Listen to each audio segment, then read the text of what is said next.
Students, आज हम अपने रिसर्च मेथड्स के नए टॉपिक को स्टार्ट करेंगे, जिसमें हम primary data collection through observation method की हम बात करेंगे, थ्रू पार्टिसिपेशन मेथड की हम बात करेंगे। इससे पहले अगेन आप सबसे रिक्वेस्ट है कि आप हमारी इस वीडियो को लाइक भी कीजिएगा और उसके साथ साथ जो है वो आप हमारे चैनल को सब्सक्राइब भी कीजिएगा, ताकि हम इस डिफ़िकल्ट टाइम पीरियड में ऑनलाइन एजुकेशन को जो है वो सपोर्ट कर सकें। हमने आज जो अपना नया टॉपिक स्टार्ट करना है, it's chapter number 9, collecting primary data through observation. Last lecture तक जो है वो हमने जो डिस्कशन की है वो हमने बेसिकली सेकेंडरी डेटा पे की थी कि सेकेंडरी डेटा क्या होता है, उसको कैसे कलेक्ट किया जा सकता है, सेकेंडरी डेटा की डिफरेंट टाइप्स कौन कौन सी हैं, सेकेंडरी डेटा के एडवांटेजेस और डिसएडवांटेजेस क्या हैं, सेकेंडरी डेटा और प्राइमरी डेटा के दरमियान मेजर डिफरेंस क्या है। सेकेंडरी डेटा से रेलेवेंट हमने डिफरेंट मैटर्स को जो है उसमें डिस्कस किया था।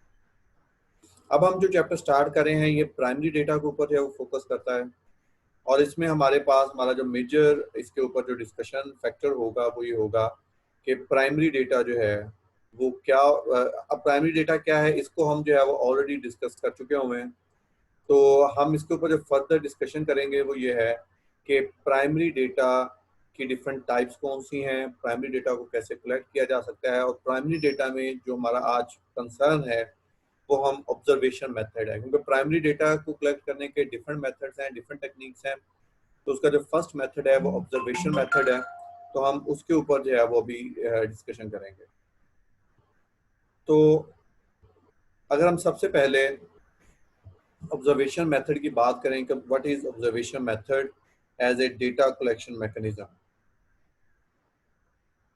तो observation involves the systematic observation, recording, description analysis, and interpretation of people's behavior as explained by Saunders et al. In 2009.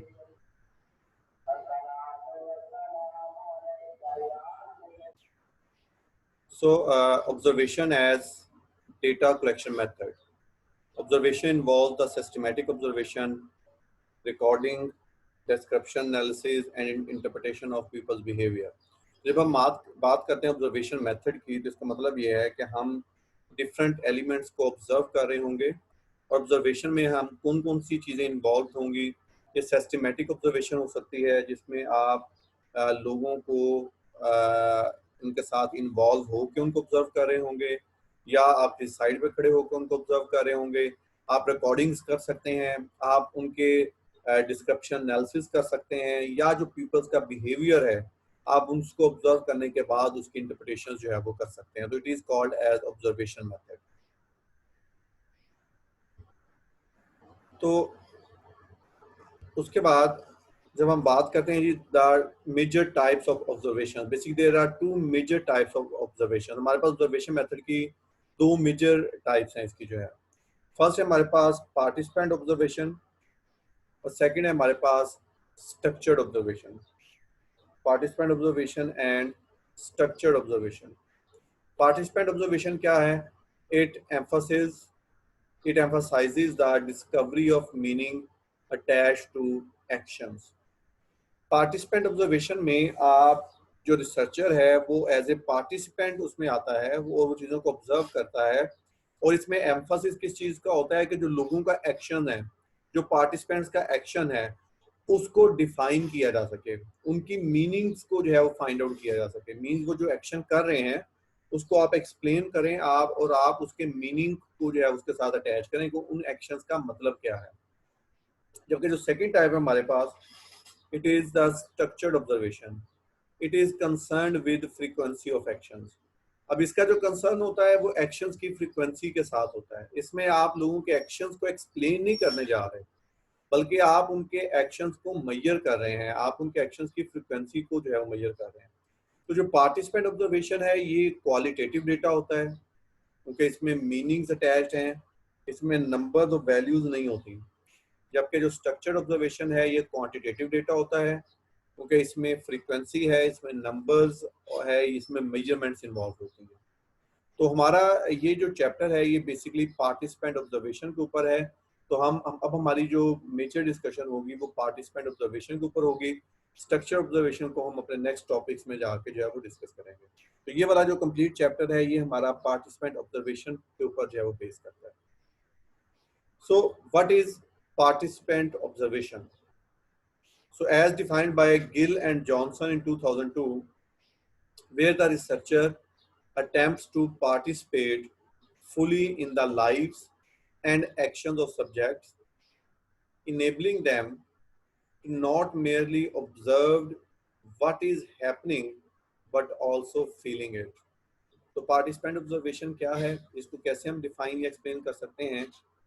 तो जिसमें पार्टिसिपेंट ऑब्जर्वेशन एक ऐसी आपकी डेटा कलेक्शन मेथड है जिसमें रिसर्चर इस चीज़ की कोशिश करता है कि वो फुली पार्टिसिपेट करे जो उसके सब्जेक्ट्स हैं उनकी लाइफ्स में और उनके एक्शंस में। मीन्स जिन लोगों से मुतल्लिक उसने डेटा को कलेक्ट करना है वो उनकी लाइफ्स और उनके एक्शंस में फुली पार्टिसिपेट करने की कोशिश करता है।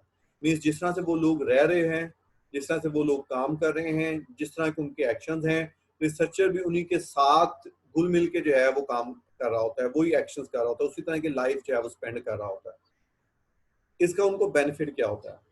इससे रिसर्चर सिर्फ इस चीज को ऑब्जर्व नहीं करता कि क्या हो रहा है, वो उस चीज को सिर्फ ऑब्जर्व नहीं कर रहा होता कि क्या कर रहे हैं, ये कैसे कर रहे हैं, क्या हो रहा है, बल्कि वो उस चीज को फील भी करता है।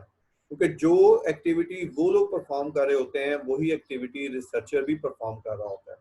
तो वो उस चीज को ऑब्जर्व भी कर रहा होता है और उसके साथ साथ जो है वो उस चीज को फील भी कर रहा होता है कि इसका जो है वो मतलब क्या है, वो उसकी एक फीलिंग भी जो है वो डेवलप हो रही होती है। So not let's have some examples. इसमें हम कुछ एग्जांपल सिचुएशंस की बात करते हैं फ्रॉम द हिस्ट्री जहाँ पे पार्टिसिपेंट ऑब्जर्वेशन जो है वो मेथड यूज किया गया। दो के जो पार्टिसिपेंट ऑब्जर्वेशन है ये रिसर्च में बहुत फ्रीक्वेंटली यूज नहीं किया जाता। ये आपके ignored methods of data collection भी आप इसको कह सकते हैं। इसका बहुत ज़्यादा फ्रीक्वेंट यूज नहीं होता, लेकिन इसके बावजूद जो है इसकी एक अपनी इंपॉर्टेंस है। तो हम इसके ऊपर मेथड की बात करेंगे कि ये किन किन सिचुएशन में इसको यूज किया गया। जस्ट क्या आपको थोड़ा सा आइडिया हो जाए कि पार्टिसिपेंट ऑब्जर्वेशन क्या है और ये किस तरह के सिनेरियोज में यूज की जा सकती है। One of the most famous examples of participant observation is that of White in 1955, who lived among a poor American Italian community in order to understand street corner society. तो white ने 1955 में एक research उसने start की जिसमें उसका जो major topic था वो स्ट्रीट कॉर्नर सोसाइटी था। तो ये वो अंडरस्टैंड करना चाहता था कि जो स्ट्रीट कॉर्नर सोसाइटीज हैं, मीन जो पुअर फैमिलीज हैं इटली में, जो डिफरेंट पुअर एरियाज में जिनके रेजिडेंट्स हैं, तो वहाँ पे वो लोग की लिविंग स्टाइल क्या है, लोग वहाँ पे कैसे रहते हैं, वो उसको अंडरस्टैंड करना चाह रहा था।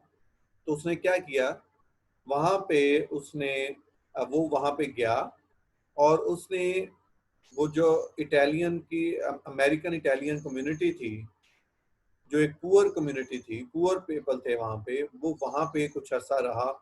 तो अब उससे उसको क्या बेनिफिट मिला, वो जिस तरह से वो लोग वहाँ पे रहते थे उसी तरह से वो उनके दरमियान में रहा। इसकी सेग्रीगेशन के बगैर कि उसका स्टेटस क्या है, तो उससे वो उसको ये पता चला कि वो लोग कहाँ पे रहते हैं, और ना सिर्फ ये कि उसको ये पता चला बल्कि उसने उन चीज़ों को फील भी किया क्योंकि वो उन्हीं के स्टाइल के मुताबिक जो वहाँ पे रह रहा था। Then we have second example, a celebrated business example is the work of Roy in 1952. Roy worked in a machine shop for 10 months as an employee. He wanted to understand how and why his fellow workers operated the piecework bonus system. तो 1952 में रॉय जो है वो इस चीज़ के ऊपर research कर रहा था कि एक स्पेसिफिक जो इंडस्ट्री है, स्पेसिफिक जो ऑर्गेनाइजेशन है, उसके जो एम्प्लॉयज़ हैं, जो वहाँ के वर्कर्स हैं, वो पीस वर्क बोनस सिस्टम को कैसे ऑपरेट कर रहे हैं। अब पीस वर्क बोनस सिस्टम क्या होता है, अगर आपने मैनेजरियल अकाउंटिंग में लेबर का जब आप चैप्टर पढ़ते हैं तो लेबर में जो आप एडिशनल पेमेंट करते हैं, जो एडिशनल आवर्स स्पेंड करती है लेबर, जो या जो लेबर एडिशनल आवर्स वर्किंग करती है, वहाँ पे एक मेथड हम यूज़ करते हैं पीस वर्क बोनस सिस्टम। तो बोनस सिस्टम का एक मेथड के वो किस तरीके से उनको एडिशनल वर्किंग की पेमेंट होगी। तो रॉय जो है वो इस चीज़ को अंडरस्टैंड करना चाहता था 1952 में कि जो उसके फेलो वर्कर्स हैं वो पीस वर्क बोनस सिस्टम को कैसे ऑपरेट करते हैं, और इसके लिए उसने 10 मंथ्स उस मशीन शॉप में काम किया। तो वो शॉप जहाँ पे वो उसको अंडरस्टैंड करना चाह रहा था, उसने वहाँ पे एज एन एम्प्लॉय 10 मंथ्स काम किया। तो ना सिर्फ ये कि उसने चीज़ को ऑब्जर्व किया कि पीस वर्क बोनस सिस्टम को कैसे ऑपरेट किया जाता है, बल्कि उसने उस चीज़ को फील भी किया, उसने उसमें पार्टिसिपेशन भी की। Then we have another example, rather more colorfully. Rosen in 1991 worked as a participant observer in a Philadelphia advertising agency. तो रोजन की थर्ड एग्जांपल है जिसने एज ए पार्टिसिपेंट ऑब्जर्वर एक एडवर्टाइजिंग एजेंसी में काम किया फिलाडेल्फिया में। Rosen was working within the theoretical domain of dramaturgy. He wanted to understand how organizations use social drama to create and sustain power relationships and social structures. तो वो इस चीज़ को understand करना चाह रहा था कि जो आपकी कंपनीज हैं, जो ऑर्गेनाइजेशंस हैं, वो सोशल ड्रामा कैसे क्रिएट करती हैं, उसको कैसे प्रोलॉन्ग करती हैं, पावर रिलेशनशिप को मैनेज करने को, अपनी पावर रखने के लिए या सोशल स्ट्रक्चर्स को मैनेज करने के लिए वो किस तरह से सोशल ड्रामास को जो है वो क्रिएट करती हैं, उसको सस्टेन करती हैं। तो ये हमारे पास डिफरेंट एग्जांपल्स थी फ्रॉम द हिस्ट्री, जिसमें हमने ये देखा कि हमारे पास डिफरेंट जो है वो इसमें फील्ड्स एग्जांपल्स क्या हो सकती हैं पार्टिसिपेंट ऑब्जर्वेशन की। द सेकंड टॉपिक जो कि हमने डिस्कस करना है वो पार्टिसिपेंट ऑब्जर्वेशन के पॉइंट ऑफ व्यू से, वो हमने रिसर्चर रोल्स को जो है वो डिस्कस करना है। रिसर्चर रोल्स, अब इसमें हम बेसिकली आप इसको रिसर्चर रोल्स भी कह सकते हैं, या आप इसको जो है पार्टिसिपेंट ऑब्जर्वेशन की जो है वो आप इसको डिफरेंट टाइप्स भी कह सकते हैं। कि बीइंग रिसर्चर जो है, अगर आप इस मेथड को यूज़ करना चाहते हैं, आप पार्टिसिपेंट ऑब्जर्वेशन के थ्रू डेटा कलेक्ट करना चाहते हैं, तो इसकी कौन कौन सी डिफरेंट कैटेगरीज हैं आपके पास, कौन कौन से डिफरेंट मेथड्स जो है वो आप यूज़ कर सकते हैं। तो इसमें हमारे पास जो है वो Gill and Johnson 2002 developed a four fold categorization of the role the participant observer can adopt.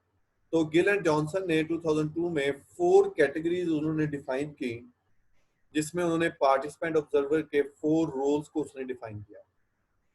तो वो 4 रोल्स क्या है हमारे पास? फर्स्ट है हमारे पास कंप्लीट पार्टिसिपेंट, सेकंड रोल है हमारे पास कंप्लीट ऑब्जर्वर, थर्ड रोल है हमारे पास ऑब्जर्वर एज पार्टिसिपेंट, और फोर्थ रोल है हमारे पास पार्टिसिपेंट एज ऑब्जर्वर।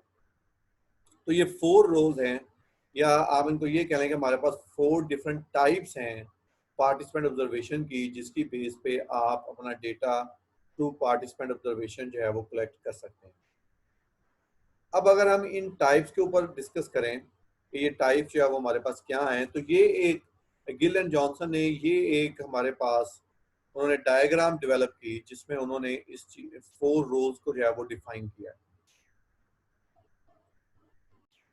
हम बात कर रहे थे कि इस डायग्राम की, तो इसमें हमने ये कहा कि गिल एंड जॉनसन ने इसमें 2 पैरामीटर्स को यूज किया है इन 4 टाइप्स को डेवलप करते हुए। जो फर्स्ट पैरामीटर उन्होंने सेट किया है वो रिसर्चर आइडेंटिटी है।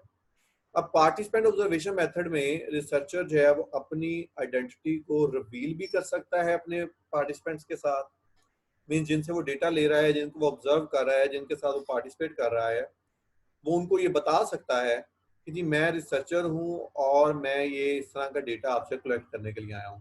तो इसका मतलब है कि उस केस में रिसर्चर की आइडेंटिटी जो है वो रिवील्ड होगी, रिसर्चर की आइडेंटिटी का लोगों को पता होगा।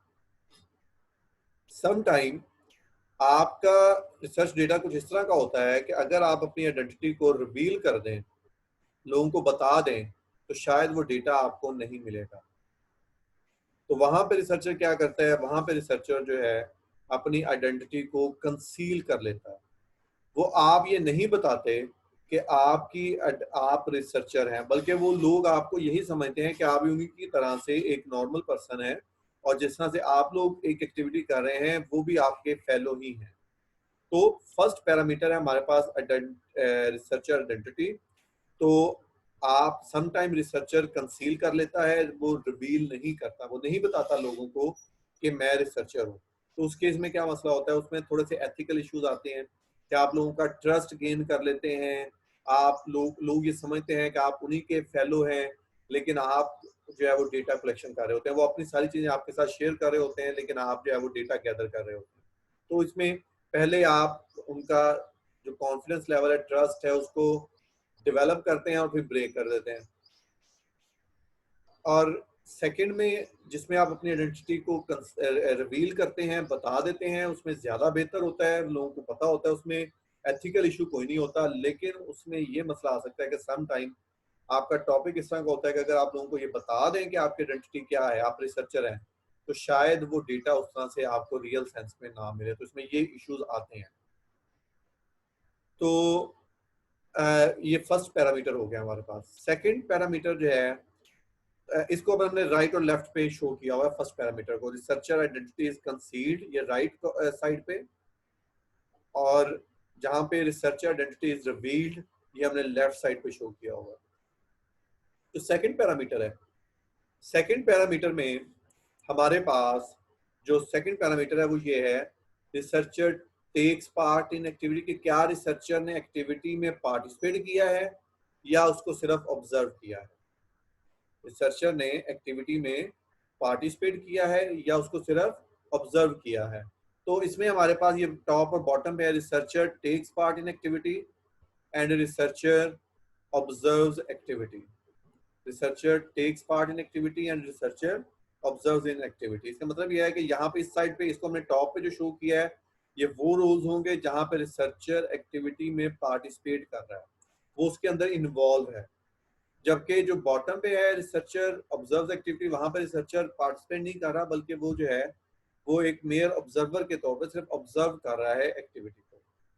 तो ये 4 रोल्स है हमारे पास, जिसको 2 पैरामीटर्स के ऊपर जो है वो डिफाइन किया गया है। जी बताएं जी, इसमें फर्स्ट रोल में हम क्या कर रहे हैं, इसमें क्या सिस्टम है हमारे पास 4 रोल्स के लिए। सर सबसे पहले जो आपने कहा था आइडेंटिटी रिवील होगा हमारे पास, उसमें ये रिसर्चर पे डिपेंड करता है कि वो अपनी आइडेंटिटी रिवील करना चाहता है या नहीं, और यहाँ फिर सर सिचुएशन पे डिपेंड करता है, उसको जो बेटर लगेगा उस हिसाब से वो आइडेंटिटी रिवील कर देगा। और दूसरा हमारे पास सिनेरियो ये होगा कि वो अपनी आइडेंटिटी रिवील नहीं करेगा, उससे उसको ये फायदा होगा सर, लोग उसके साथ इजीली अपना डाटा शेयर करेंगे, उसको आम लोग समझेंगे कि ये भी हमारी तरह नॉर्मल पर्सन है, वो उसके साथ इजीली अपना डाटा शेयर कर सकते हैं। ठीक है, और सेकंड कैटेगरी क्या है हमारे पास, तो इस कैटेगरी पे कौन कौन से आते हैं? चलो सेकंड कैटेगरी पहले बता रहे हैं। सर मैंने सेकंड कैटेगरी में क्वेश्चन पूछना था, ये जो लास्ट में आपने कहा रिसर्चर ऑब्जर्व एक्टिविटी, तो सर मैंने पूछना था ये जो लास्ट है इसमें ऑब्जर्व करेगा, इसमें वो एक्टिविटी में पार्ट तो नहीं लेगा, तो सर क्या इसके लिए उसको अपनी आइडेंटिटी रिवील करना पड़ेगी? ठीक है, वो तो उसको मैं डिस्कस करते हैं हम बाद में ना। चलें, ठीक हो गया। एनीवन एल्स जो इसको डिस्कस करना चाहे?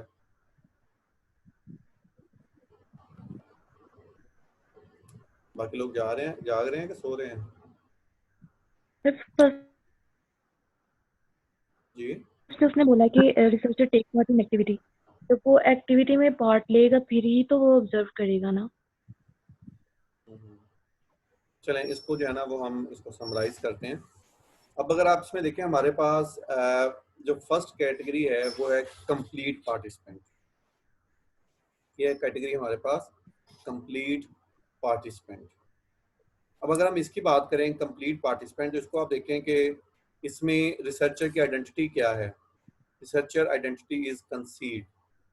कंप्लीट पार्टिसिपेंट में रिसर्चर की आइडेंटिटी का लोगों को नहीं पता, लोगों को ये नहीं पता कि ये जो है वो रिसर्चर है। और उसके बाद एक्टिविटी से रेलेवेंट क्या है, researcher takes part in activity, researcher जो है वो अपनी एक्टिविटी में पार्टिसिपेट कर रहा है। तो कंप्लीट पार्टिसिपेंट में दोनों पैरामीटर्स को हम कैसे एक्सप्लेन कर सकते हैं कि रिसर्चर की आइडेंटिटी का लोगों को नहीं पता और वो एक्टिविटी में कंप्लीटली पार्टिसिपेट कर रहा है।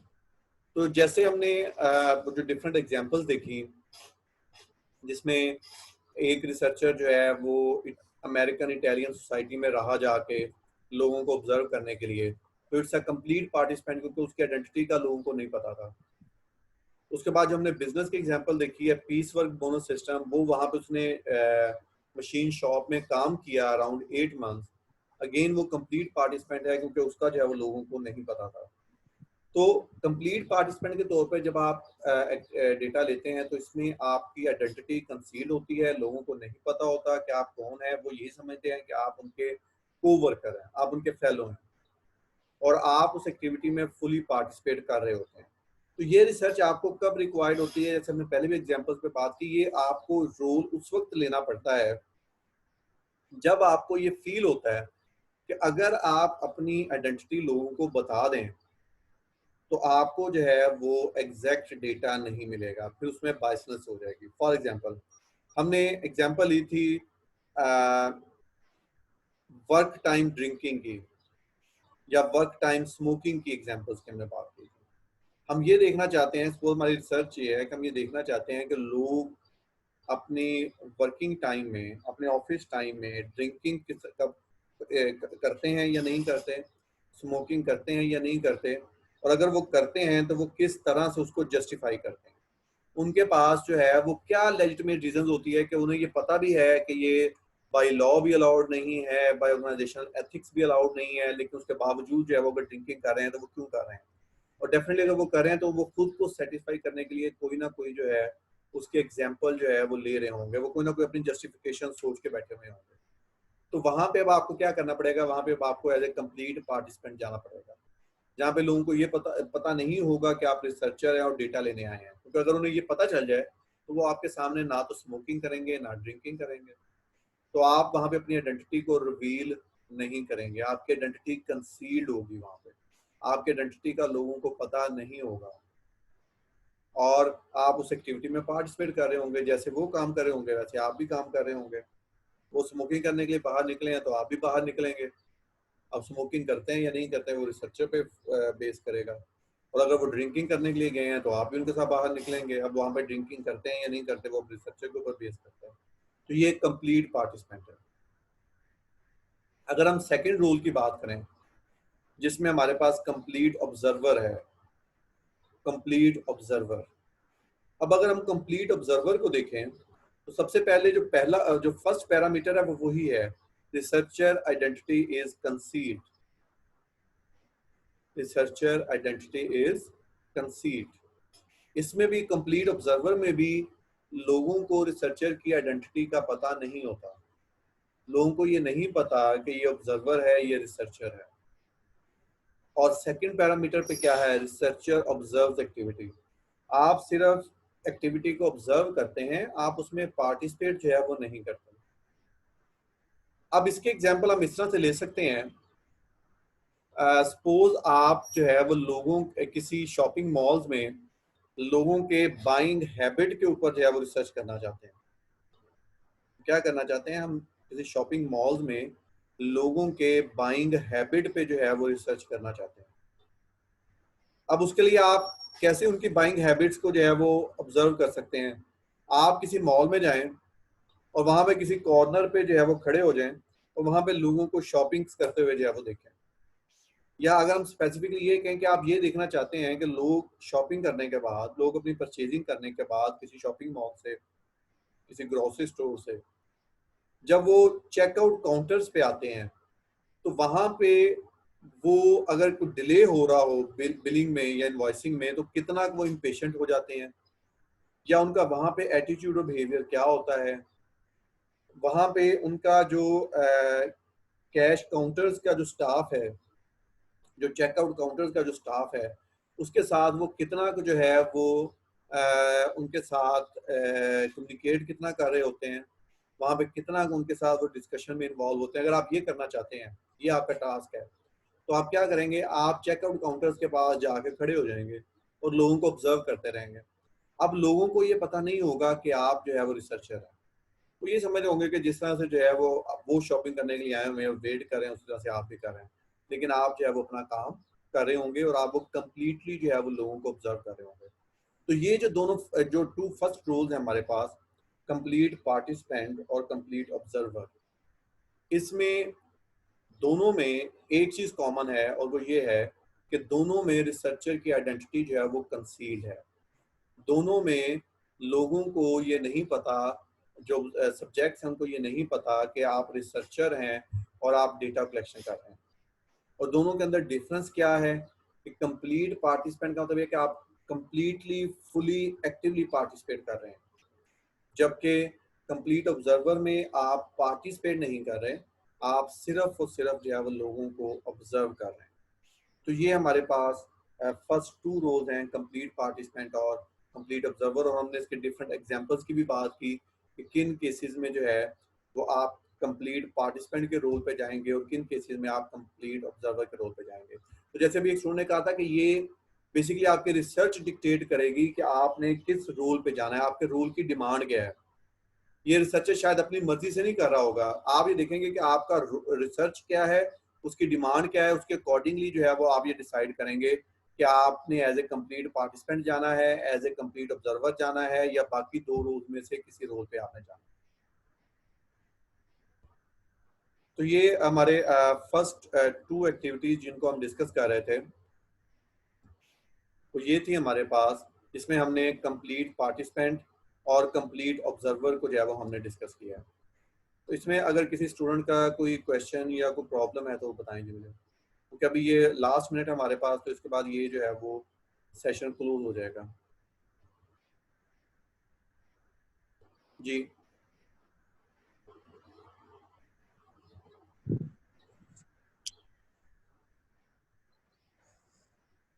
किसी को क्वेश्चन है कि कोई नहीं है? सर इसके बाद सर इसमें तो कोई नहीं है, लेकिन एक क्वेश्चन है। जल्दी बताइएगा उसको। सर कंफर्म है कि मई के बाद ओपन हो रही है यूनिवर्सिटी, या आगे हो भी सकती है बंद हो जाए? बेटा ये तो अभी देखें किसी को भी नहीं पता, नोबडी नोज़। ये तो सर अब आने को दिल नहीं कर रहा, अब ऑनलाइन ही चल जाते हैं। सर दूसरे सेशन में ज्वाइन कर मेरा ख्याल है कि आज तक के लिए काफी। आप इन इसके बाद टू रोल्स को देखिएगा